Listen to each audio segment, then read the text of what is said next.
This is Ichizo, a 58-year-old uncle. However, looking at his face, one might mistake him for 85. He has a family that is not very harmonious. The whole family is about to move to a new home, but his two children do not like living together. Upon arriving at the new residence, the two children were surprised. Ichizo led them to a new house that was larger and more luxurious. Moreover, in the garage was an expensive car. However, this was the future inheritance and property of their neighbor Moda. The house Ichizo bought was a tiny one behind Moda's. Furthermore, it was overshadowed by the surrounding larger houses, so it received no sunlight. Being poor, even his children looked down on him. The family decided to eat out and left Ichizo to move in by himself. As he unpacked the boxes, his back began to hurt, and he felt hungry. So, he had to order food. But he only dared to order cheap items, not anything too expensive. Going to work, he had to squeeze onto crowded trains. Most of his colleagues at the company were young and did not take their work seriously. When returning from work and getting on the train again, he was harassed by a group of youths when he tried to move one of them from his seat.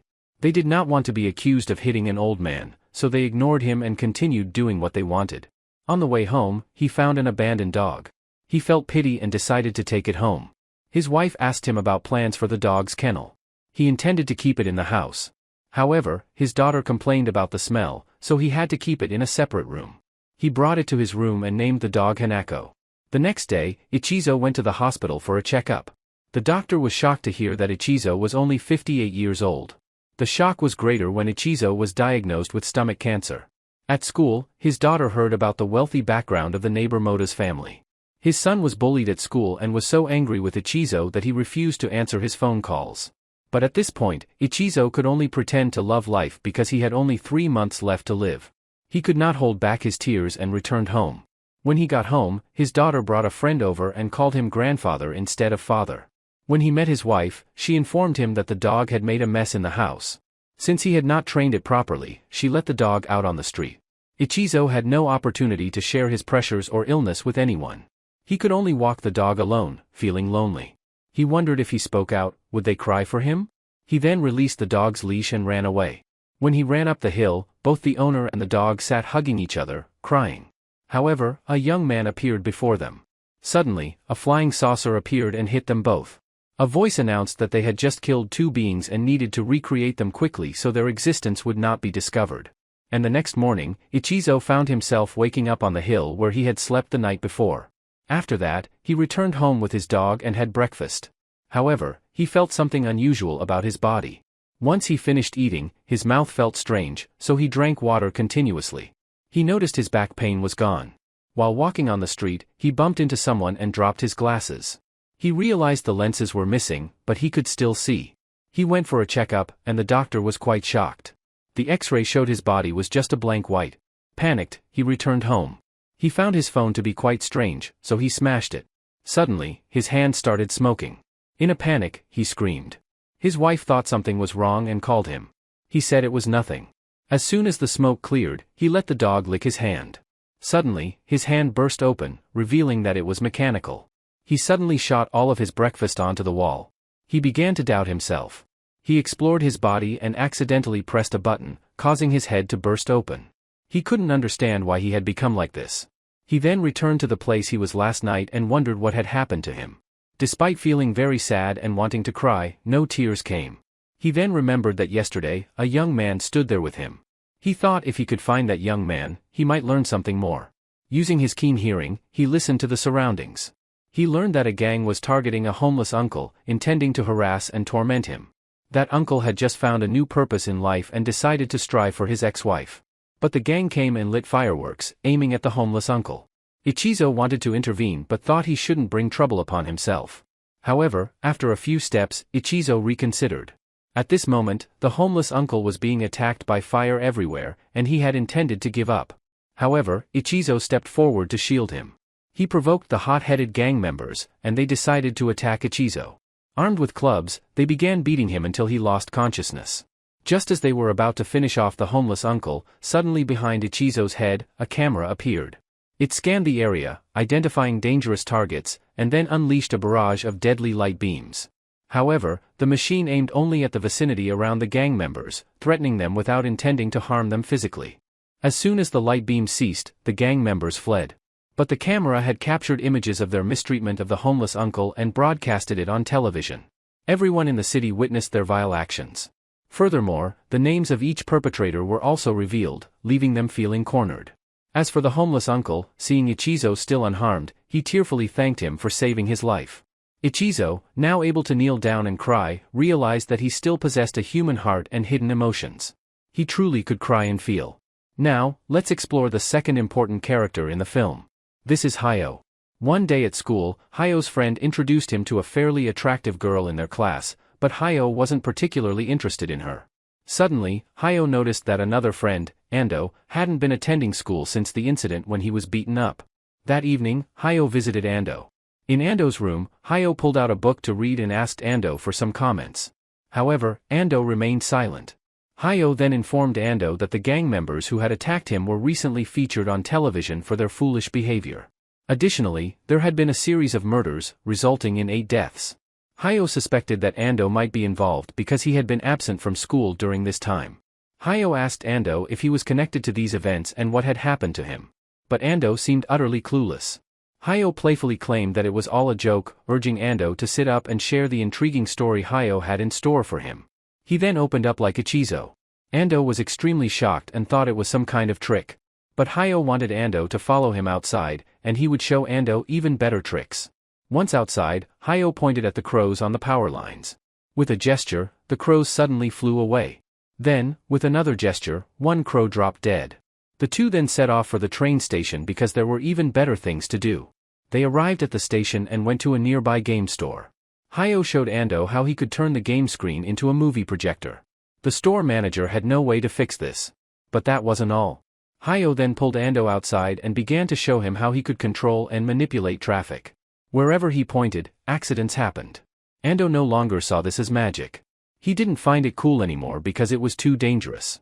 On the way back, Ando realized that Hayo was truly a machine, but he still had human feelings. Hayo would not harm Ando. Hayo then suggested that since he was like this, Ando should stop complaining about his own situation and go back to school. Ando thought that if Hayo was like this now, there was no need for him to go to school or work. Instead, Hayo should try being a hero. But that would be quite bothersome. It would be like Spider-Man helping people for free, and Hayo had no intention of doing that. In general, Hayo came today just to get Ando back to school. If Ando was still worried about the bullies, he should just name them. Hayo would take care of them for Ando. But Ando never expected Hayo to talk about killing people so casually. Moreover, Hayo was not joking. When leaving, Hayo called his mother to say he would be home late because he needed to get Ando to school. Ando couldn't believe that someone as kind as Hayo could think of killing people. Ando remembered that Hayo had previously mentioned that he only felt sad if a close relative passed away, while for others, it didn't matter. At this moment, Hayo stood in the middle of the road, turning around to choose a house to visit. He eventually selected a house and entered. He greeted the mother and the woman, who mistook him for their returning child. When they realized Hayo was a stranger, he shot the woman, instantly killing her. He proceeded to shoot her a few more times. Hayo then heard the voices of 2 men inside. Approaching them, he realized he was still human. He met the 2 men, and the father initially thought Hayo was an intruder. He asked his wife to call the police, but regret set in when he saw Hayo fire a warning shot. Knowing his wife was dead, he turned back and pleaded with Hayo to spare his son. However, Hayo showed no mercy and shot the father as well. The son was pinned down and drowned in the water. Hayo felt alive through this act of murder. Just then, the daughter of the house returned. As she entered the kitchen, she saw blood on the walls and discovered her mother's lifeless body. She encountered Hayo, who instructed her to sit on the stairs for a conversation. The daughter was in a state of panic, grieving the loss of her parents and brother, while the murderer stood nonchalantly before her. Hayo asked about her favorite manga, and when she mentioned One Piece, he became intrigued. However, her lack of attention led him to cut her hand, causing her to scream. Ichizo, returning from work, heard the scream and rushed to help. He tried to save the girl, but she pushed Hayo aside and fled. Ichizo, bound by traffic, arrived too late, hearing a gunshot. The girl's cries ceased. Ichizo knew he was completely powerless.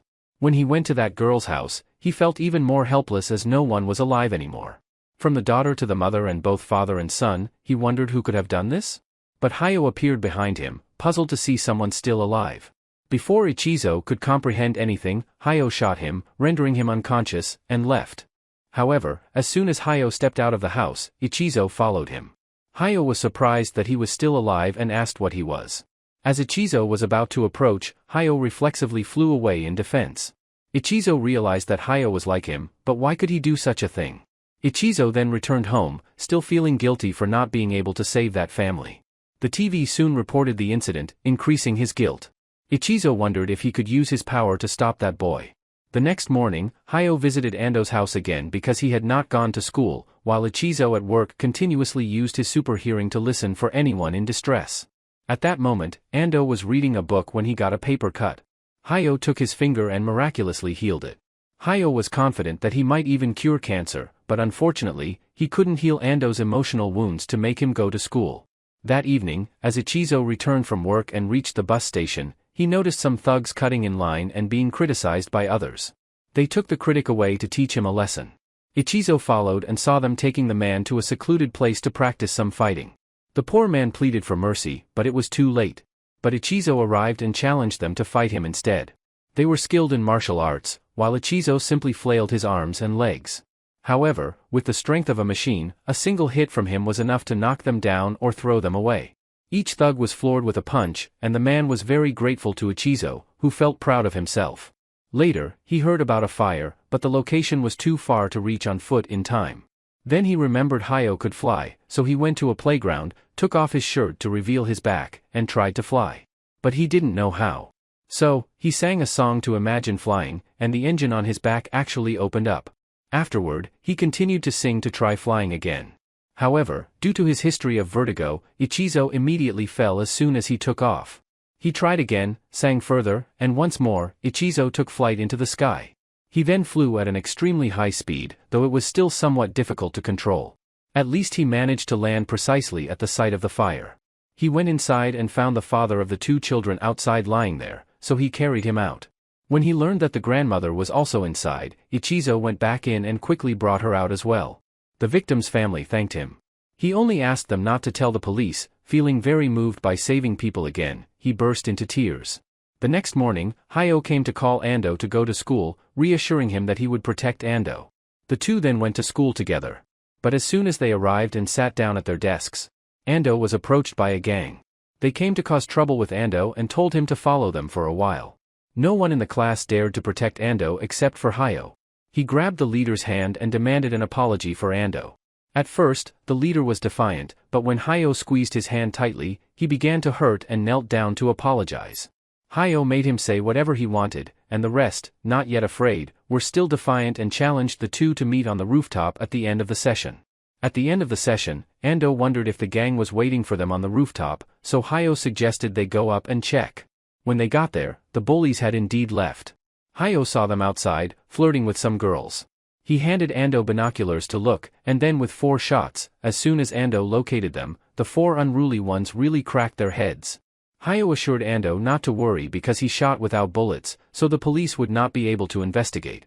At the same time, he was not afraid of the police or the military because now he was invincible.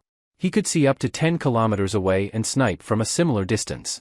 He could hack into phone calls and know everything on the internet, manipulate nuclear missiles easily, and even hack and withdraw money from bank accounts.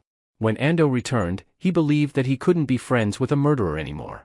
Even the act of hacking money was theft and illegal, and Ando didn't want a friend like that. Becoming a robot seemed to drive Hayo insane, but Hayo insisted that he was still the same. In that case, Ando wanted Hayo to turn himself in, but Hayo refused. So, Ando told Hayo not to come to his house anymore because he didn't want Hayo to get involved. Hayo reluctantly accepted and left. Meanwhile, Ichizo was feeling content with life. Upon returning home, he discovered a cat that had been hit by a car. Panicked, he rushed over to help and considered taking the injured cat to a veterinarian. However, a sudden thought crossed his mind: what if he could heal the cat himself? His internal system provided him with a way to mend the cat simply by touching it. Feeling amazed by this newfound ability, Ichizo decided to use it to help people suffering from serious illnesses. He went to the hospital and began seeking out those in need. As for Hayo, he found himself in another unfamiliar house. After a few hesitant knocks, 2 kids ran past him. Hayo almost raised his hand to stop them but hesitated and let them go. Later, we learn about another character named Majima. He's a notorious Yakuza member in the region, with a penchant for pursuing beautiful women. The next day, we're introduced to Ino. She leads a happy life with her stable income boyfriend, having dated for a year. Now, her boyfriend is considering marriage, and they dream of a home filled with children. They've made specific plans, but the following day, while Ino was at work, Majima took an interest in her. When she left work and called her boyfriend, she suddenly got kidnapped by a speeding car. She woke up in a room near a table with a pile of drugs. Majima entered, and she resisted, fleeing from him. He chased her, knowing she was in that room. Ino grabbed a sword and stepped out, and Majima continued to pursue her. She swung the sword, striking his wrist. Seizing the opportunity, her accomplice arrived and distracted Majima, allowing Ino to escape. She hailed a taxi and returned to her boyfriend, explaining the situation. She suspected they had drugged her, so she worried about involving the police. To make matters worse, Majima used her phone number to send threatening messages, targeting both their families. Not long after, he broke into their home, surrounded the young couple, and her boyfriend pleaded with Majima, offering money to spare them. The starting bid was 1 billion, but he refused to accept it. So, her boyfriend raised it to 2 billion. He still refused and grabbed her boyfriend. He choked him and lifted him up. Ino tried hard to help her boyfriend. But at that moment, Ichizo arrived. He broke down the door and charged in. He threw each thug aside and grabbed Majima. He squeezed Majima tightly. When Majima realized the danger, he tried to fight back. But Ichizo only squeezed harder. He even lifted Majima up. Then Majima pulled out a gun and shot Ichizo in the head. The impact was so strong that Ichizo temporarily lost consciousness. When he woke up, the girl had been kidnapped. Her boyfriend had suffocated to death beside him. Ichizo tried to revive her boyfriend, but his system could not save someone already dead. He resorted to physical measures, artificial respiration. He pressed continuously on her boyfriend's chest and pleaded earnestly. Fortunately, her boyfriend miraculously came back to life. Meanwhile, Majima was attending a meeting with prominent Yakuza members. Ichizo thanked God that her boyfriend was still alive. He then borrowed her boyfriend's phone and called Ino's phone. Majima answered. Ichizo swore he would make him pay and return the girl. He told her boyfriend to wait there and then left. He knew Majima's location and flew straight there. Majima, knowing Ichizo was coming, waited there. When Ichizo arrived, he just walked in, and no one could stop him. Majima told them to let him in because Ichizo was his guest. He asked Ichizo what kind of thing could live after being shot in the head. But Ichizo only wanted to know where the girl was. Majima wouldn't hand her over, so Ichizo punched him, making him spin around. Majima was still not afraid. He declared that even if he died, there would still be hunters after him. As soon as he finished speaking, the Yakuza gang arrived and opened fire on Ichizo. His system could not take any more, so he began to fight back. Machinery began to appear, and Ichizo continuously fired beams at the Yakuza members who appeared before him. After dealing with the entire Yakuza group, he regained consciousness. Although he hadn't killed anyone, their eyes and limbs were gone, rendering them harmless and unable to recognize faces or harm descendants. Ichizo then encountered Majima, who was unaware of the grudge Ichizo held against him. Ichizo retrieved Majima's phone and called his subordinates to locate Ino's position. Meanwhile, Ino was in distress due to her boyfriend's death, but Ichizo arrived to rescue her and calm her down. He took her on a flight back to her boyfriend. Once again, Ichizo saved a life and felt content. The next morning, the news reported that an entire Yakuza gang had been eliminated overnight. Simultaneously, a family had been murdered. Strangely, their wounds were caused by guns, yet no bullets were found at the crime scene. Ando worried that investigators would trace the incident back to his house. At school, suspicions arose that Ando was the one who shot the 4 bullies and that he might bring a gun to school. Ando considered reporting to the police but hesitated, fearing online discussions about the incident. Recently, miraculously, critically ill patients had been recovering. Ando remembered that Hayo also possessed healing abilities. Ando wondered if Hayo was both a perpetrator and a savior, or if someone else similar to Hayo was acting in reverse. Testing this theory, Ando desperately cried for help, and coincidentally, someone arrived at his doorstep, Ichizo. Ando recognized Ichizo because he heard the plea for help and saw Ichizo's bare chest, a sign of his need to fly. The two entered a room to converse, and Ando soon realized that Ichizo resembled Hayo. Hearing this, Ichizo also knew that Ando was a friend of that boy. Ichizo could not forgive Hayo and wanted to find a way to stop him. Ando, wanting to be sure, asked if the miraculous events at the hospital and the clearance last night were Ichizo's doing. When he affirmed, Ando saw him as a real hero. Ando asked Ichizo to stop Hayo, and he would help him at any cost. Ando no longer saw Hayo as a person but as a killing machine. Ichizo, not wanting to be a machine himself, went to help others, so he did not deserve to be called a hero. Ichizo then returned home, while Hayo continued to attend school as usual. More importantly, a girl in the class named Sun, following her friend's advice, decided to meet Hayo after school to confess her feelings. Ever since she saw Hayo protect Ando, she had fallen for him. As soon as she confessed, Hayo thanked her and then left. He then went to his father's house and attended the birthday party of his siblings. Seeing such a happy family scene, it's hard to believe. This is a child with his father's new family. Indeed, Hayo's parents had divorced, and this was his father's new family. Meanwhile, Hayo and his mother lived in a rental house, and his mother was depressed with numerous problems. That night, as she slept, she said she had something to tell Hayo. That evening, Ando and Ichizo went to a scrapyard. Realizing no one was there, they decided to use the place to practice fighting. Hayo heard that his mother had terminal cancer and only had 1 month to live. Both mother and son were heartbroken, hugging each other, and Hayo was determined not to let her go. At that time, Ichizo had figured out how to activate a weapon and fired a shot with a high level of destruction. The next morning at school, Hayo heard that his mother was officially cancer-free. When he returned home, he told his mother that he had a large sum of money thanks to his part-time job. He wanted to move with his mother to a more modern place to live. They then moved to an expensive apartment and found it to be quite wonderful to move into. Meanwhile, Ando and Ichizo went to the hospital to save people. Ichizo treated a young boy but was soon discovered by a nurse, so he had to run away, and another mother rejoiced because her son had recovered. Ando ran after Ichizo, crying because he truly was a hero. At that moment, Hayo noticed his hand was bleeding and was happy to have become human again, but it was just a dream. The TV recently reported on the serial case, and Hayo's mother felt hatred for the perpetrator. She wondered what kind of parents could give birth to such a person, which made Hayo feel insulted. He then asked his mother what she would think if he were the perpetrator. She said if he was telling the truth, she would probably die with him. Hayo suddenly felt guilty but tried to brush it off. The mother and son soon looked back at the house they had lived in for 7 years before moving their belongings. That night, while sleeping, Hayo thought about stopping the killings. Yet, the next morning, when his mother heard the doorbell and opened the door, someone suddenly rushed in to take Hayo away. He immediately fled and ran outside. The inspectors surrounded and caught Hayo. He was cornered and had to throw the inspectors off and run away, despite his mother's calls for him to come back. Once out of his mother's sight, Hayo flew away, crying because his mother saw the inspectors looking for him. Hayo then sat temporarily somewhere and realized that the news of him being the culprit of the recent murders had spread widely on television, and he accidentally met Sun again. At school, the teacher believed that most people knew about Hayo's story, so if anyone had information, they should report it to the police. Everyone found it hard to believe that someone as friendly as Hayo could be a serial killer. But indeed, appearances can be deceiving. Hayo was currently at the home of an elderly lady who seemed unaware of his true nature. She invited him to have some cake, but he declined. Hayo entered a room and sat down, requesting only a glass of water from the lady. He continued to see continuous news coverage on television, delving into his past. People speculated that Hayo must have some psychological issues to cause such bizarre behavior. Later, we learn that this is Sun's house. Sun met with Hayo and believed he wasn't the perpetrator as portrayed on TV. She explained that both her parents had died early from cancer, suggesting that she might also have inherited the same fate. That evening, Hayo had dinner with Sun and her grandchildren.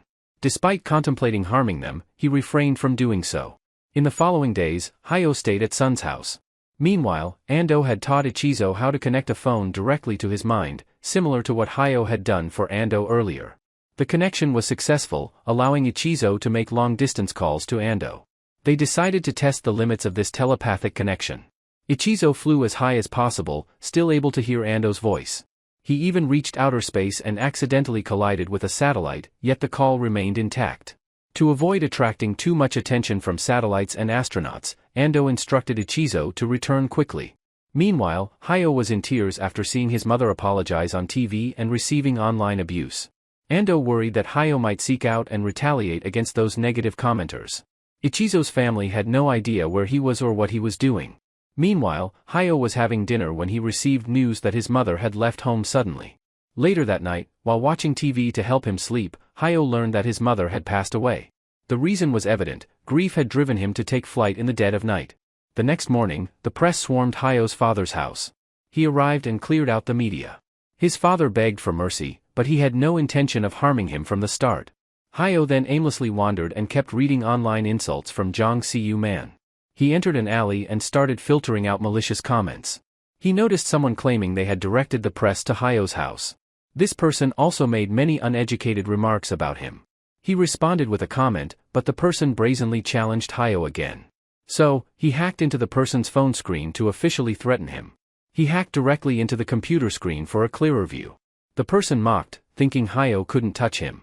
Hayo shot the screen behind him to scare him. Then he shot his leg through the computer screen, making him truly afraid. But Hayo had no intention of letting him off, so the person continued to scorn. Hayo then gave him a pill through the mouth and took his life. He then spread the footage of the killing through screens to the online community. They mocked and claimed it was fake editing. This disrespect led many more to lose their lives in front of their phone and computer screens. The online community began to fear as people who challenged him kept disappearing. But it was too late, things had gone too far. That evening, Hayo returned to Sun's house. She knew he was grieving over his mother's situation. So she didn't force him to eat. She let him go to his room and gave him privacy. That night, Hayo dreamed of a past accident. When he arrived at the train station, a man accidentally fell just as the train arrived, causing a horrific accident in front of many.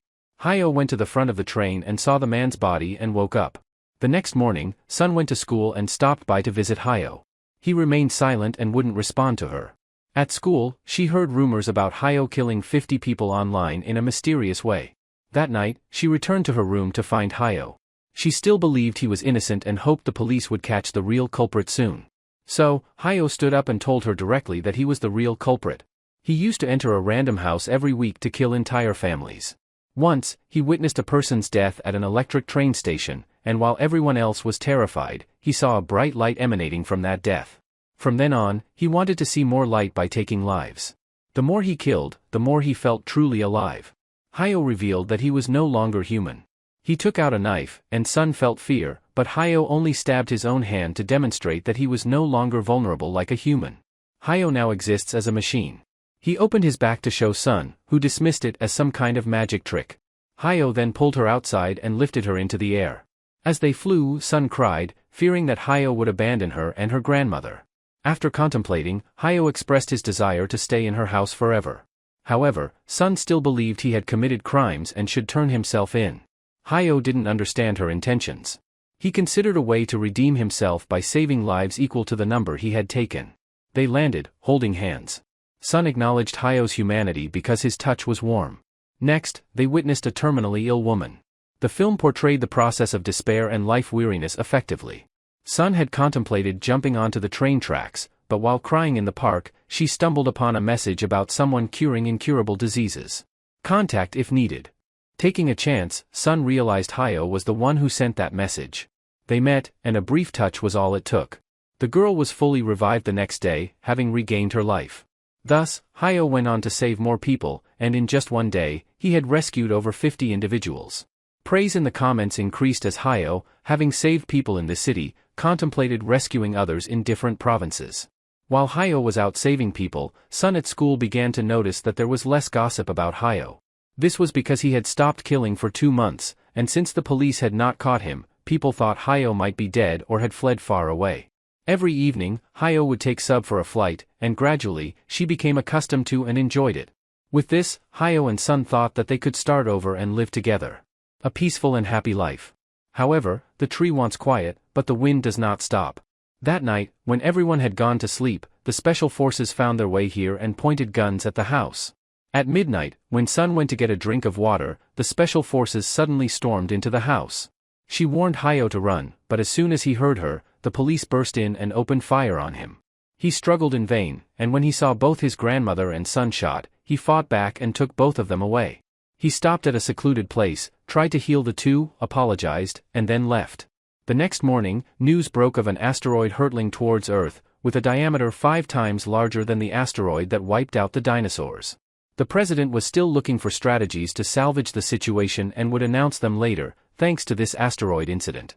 But now, people hardly mentioned Hayo's case anymore. That evening, when Ando was leaving, Mari, the daughter of Ichizo, came to him.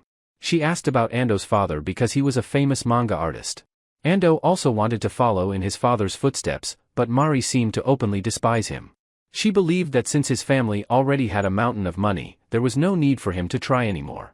When Ando felt hated, he decided to ask Ichizo about it.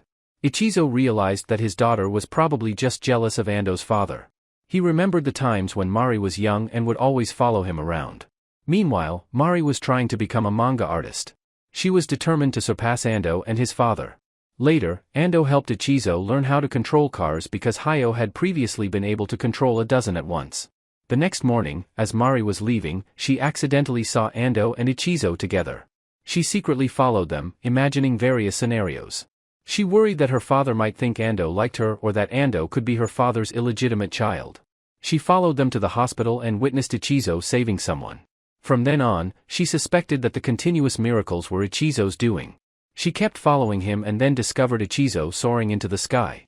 That evening, her mother asked Mari about her mock exam results and found out that she was secretly drawing manga. Her mother still wanted her to study hard and go to art college. That way, she could fulfill her dream and have a job. But Mari thought that if she went to college, she would miss the startup contest for manga authors. Ichizo had just returned home, and Mari suddenly became anxious when she saw him. After hearing the story, he understood his daughter. He wanted her to just graduate from high school properly and then pursue her dream. He would support her. Hearing this, Mari brightened up and ran back to her room. At the same time, Sun and her aunt were fine. They had moved to a new place. Money was continuously being sent to their account, and both knew it came from Hayo. Meanwhile, Hayo had gone to the police station and decided to massacre everyone there. He went inside and began the massacre, killing anyone present at the station until 2 detectives ambushed Hayo. Many people managed to escape and opened fire on him. They were trying to see where Hayo had hidden his weapon. But he regained consciousness and shot one person who tried to hold him down. Only one person was left. Hayo shot him in the leg and declared he would confront the police across Japan. The policeman did not believe him, so Hayo let him live to witness the downfall of the Japanese police. Hayo then went outside, where dozens of Special Forces soldiers were waiting. He continued forward and was shot repeatedly by the police. They then moved in to shoot him from a closer range. All events were reported by the media, but Ichizo didn't care much. Hayo was shot and lost consciousness. Everyone thought he was dead, but when the police kicked Hayo, his defense system activated. Hayo floated up and emitted a burst of energy, just like Ichizo did when fighting the Yakuza. Hayo remained motionless for 10 minutes, then woke up when the rain poured down and he had enough water. He shot 2 more police officers, and although the injured officer admitted defeat, Hayo believed it wasn't over yet. The next morning, the news reported that Hayo had killed 85 police officers. People discussed Hayo again. Due to the US government's concern about the small asteroid incident, Japanese police intensified their efforts to deal with Hayo. Surprisingly, the public now admired Hayo even more than many students did. They considered him cool and even formed fan clubs online to support him. The police held a press conference, claiming they would capture Hayo. However, everyone knew the police were practically powerless. Hayo then appeared on a large screen and officially declared war on all of Japan. He threatened to kill not only the police but also civilians. People were skeptical until someone was shot dead in the street. Panic ensued as people fled, but each person mysteriously met the same fate. Ando realized that answering a phone call meant death, except when Ichizo called him. Ichizo knew what he had to do. Hayo contacted the news anchor and executed him live on air. This revelation led Ando to understand that the phone was Hayo's weapon. Hayo then asked Ichizo to broadcast a warning for people to discard their phones. Everyone complied, leaving Hayo puzzled by the sudden turn of events. It was only when he focused and listened that Hayo realized it was Ando's voice. However, Hayo immediately hijacked the signal through the large screens and continued to shoot. Ichizo knew he couldn't stop it this way, so he decided to run and look for Hayo. Having killed enough people for the day, Hayo declared he would stop. Ando told Ichizo to stop because chasing now would be pointless. Once Hayo left, having met his KPI, he declared that today was just a test. Tomorrow, he would kill up to 1,000 people. Hayo realized that Ando had collaborated with the police and was a formidable enemy because of yesterday's incident. Therefore, the police wanted everyone to try to stay indoors today. Yet, the school still required students to attend. Ichizo's 2 children had to go to school without using their phones. Ando's announcement yesterday on how to save the citizens made the media call him the hero of Japan. Not using phones has somewhat made the citizens live healthier lives. Not being glued to their phones helps them live more in reality. Hayo went to see Sun and asked why she and her grandmother still lived there despite the money he sent.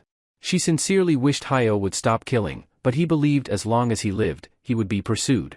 He wanted to take Sun and her grandmother to a better place to live after he had purged the entire country of Japan.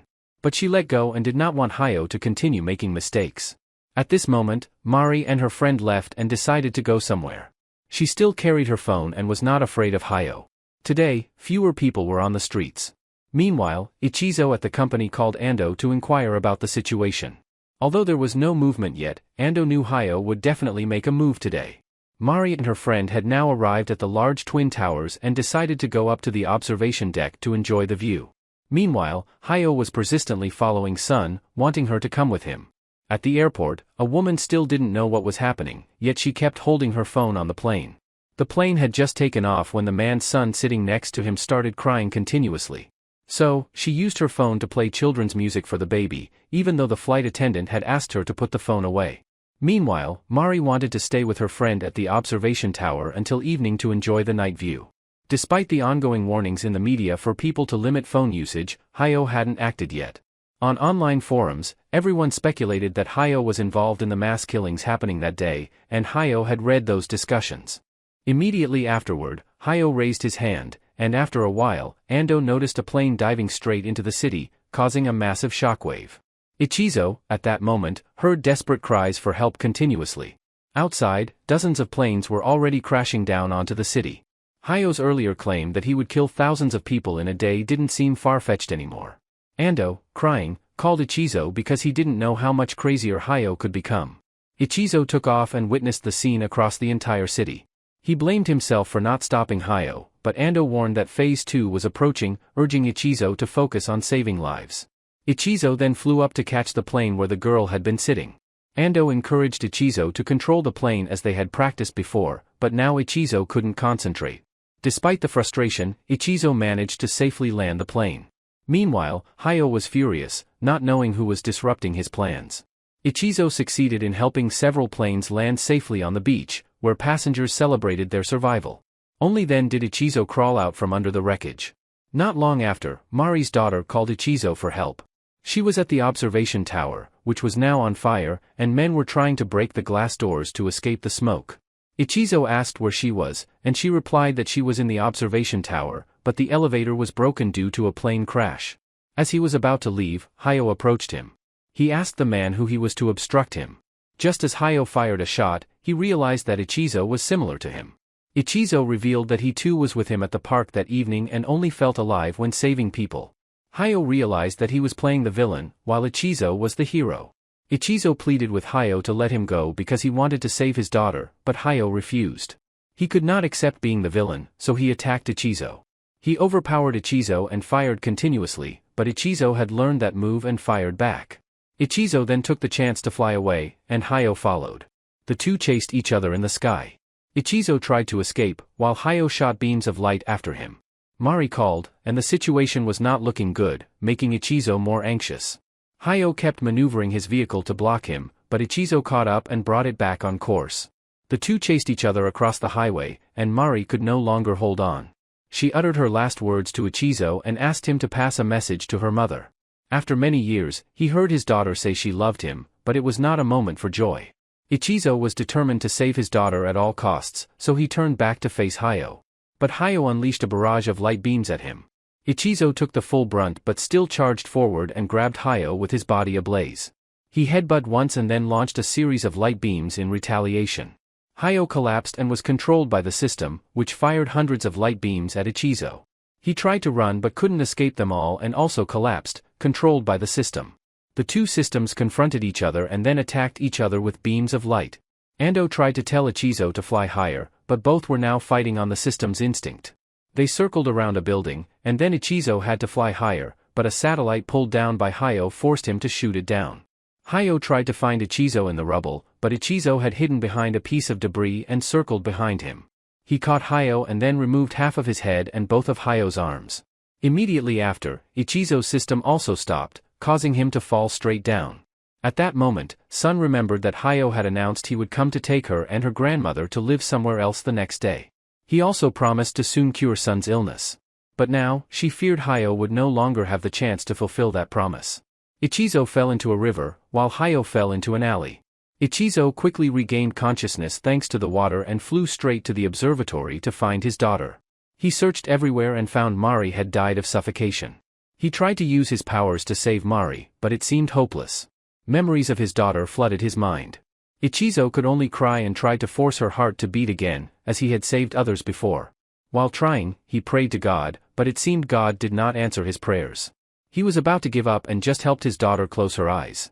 But in the end, a miracle happened. Mari coughed. He used his powers to heal his daughter completely and brought her back to life. Mari woke up and was overjoyed to see her father. She burst into tears and hugged Ichizo. He took the opportunity to bring his daughter down to safety on the ground. After ensuring his daughter was truly okay, he flew up and saved the remaining people above. It turned out that these people only needed his powers to be healed, unlike the struggle he had with Mari. Afterward, he saved everyone and provided medical assistance. He instructed his daughter to take the train home while he would return the next morning. He continued to visit disaster-stricken areas to rescue people. Surprisingly, Ichizo performed miraculous rescues, saving firefighters, police officers, journalists, and civilians. Everyone regarded him as a living saint, a divine miracle bestowed by God. Ando, hearing about this online, was deeply moved by Ichizo's selflessness. Meanwhile, Mari returned home and informed the family that Ichizo would be back tomorrow. His wife and son assumed Ichizo had gone on a rampage somewhere, but now he was determined to save everyone. Ichizo had finally discovered his purpose after 58 years of existence. He believed he was born for this moment, even if it meant becoming a machine. Meanwhile, Hayo was found by two girls. Startled by his speech, they still gave him water when he asked. The next morning, Ichizo returned home, where the family eagerly awaited him. They now knew his true identity and accepted that he was not the real Ichizo but a sophisticated machine. However, his wife approached him and asked if he remembered their honeymoon. Ichizo recalled every detail, moving his wife and daughter to tears. To them, he remained their beloved Ichizo, the essential husband and father. Their son, still in shock, couldn't comprehend what had happened. At school, Ando joyfully shared stories about Ichizo, but at work, Ichizo went unnoticed. Ando later encountered Hayo, who only wanted to read manga. Ando left the manga with Hayo and rushed to call Ichizo. Upon hearing the news, Ichizo sprinted to help Ando. Back in Hayo's room, Ando asked if he had any friends at school, to which Hayo replied, no. But Hayo knew Ando still had a friend in Ichizo, and he had to admit that this time he had been defeated because Ichizo was truly very strong. Ando did not hide the fact that Ichizo was on his way here and that he would destroy Hayo. Even if Hayo took Ando's life here, Ichizo would soon come to eliminate him. Ando no longer saw Hayo as a friend but only as a killing machine. A machine without feelings, yet upon hearing this, Hayo shed tears of sadness. By the time Ichizo arrived, Hayo had already left. Online, people continuously cursed Hayo and his innocent family. Hayo was blameworthy but also pitiable. At that moment, seeing the person he loved, he did not dare to approach but only stood behind, watching. Meanwhile, Ichizo's family was still very happy. However, his son was not entirely so. He was still bullied at school, and no one knew he was the son of the hero who had defeated Hayo. When father and son met and returned home together, the son spoke of wanting to become a machine like his father. But the father thought that becoming a machine was not necessarily a good thing. It was by becoming a machine that he learned to love himself more and to value life more. Hayo chose to kill, while he chose to save because that was his nature from birth. Ichizo now had the joyful family time he had long wanted. He enjoyed meals and outings with his family and planned a vacation. In the days that followed, news of an impending meteorite strike on Earth echoed globally.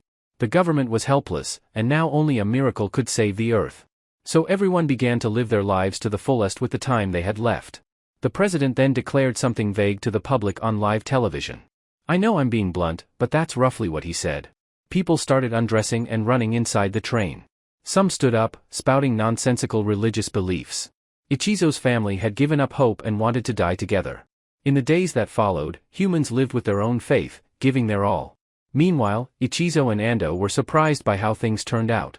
Ichizo decided to persist until the very end because he could hear people's cries for help worldwide. Still, he believed he would return safely for the sake of his family. He hugged his dog and wept before drinking a bunch of water to store strength and bid farewell to his family. As he was about to leave, he encountered his daughter again. He confessed that he was about to leave, but Mari tried to stop him. He didn't want everything to end that way, so he left and took off. The dog futilely chased after him, while Ichizo had already left Earth. He looked back at Japan once more and stepped onto the asteroid. Ichizo tried to break it apart, making it smaller.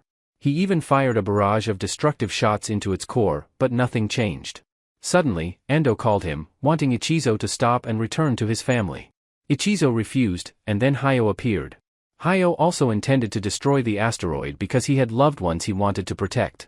Ichizo felt they were powerless now. However, Hayo knew they possessed enough strength to obliterate a planet. If Ichizo destroyed the asteroid here, it might alter its trajectory enough for him to return. Hayo asked Ichizo to press the switch behind his right eye, as he no longer had hands to do it himself.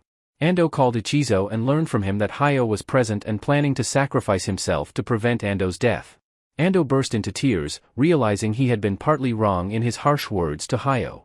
Ichizo had pressed Hayo's eye, urging Ichizo to leave him alone for a while.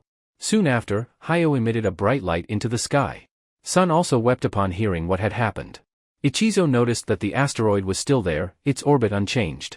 Only when Ichizo also exploded would everything end. Ichizo contacted Ando, assuring him that he was okay.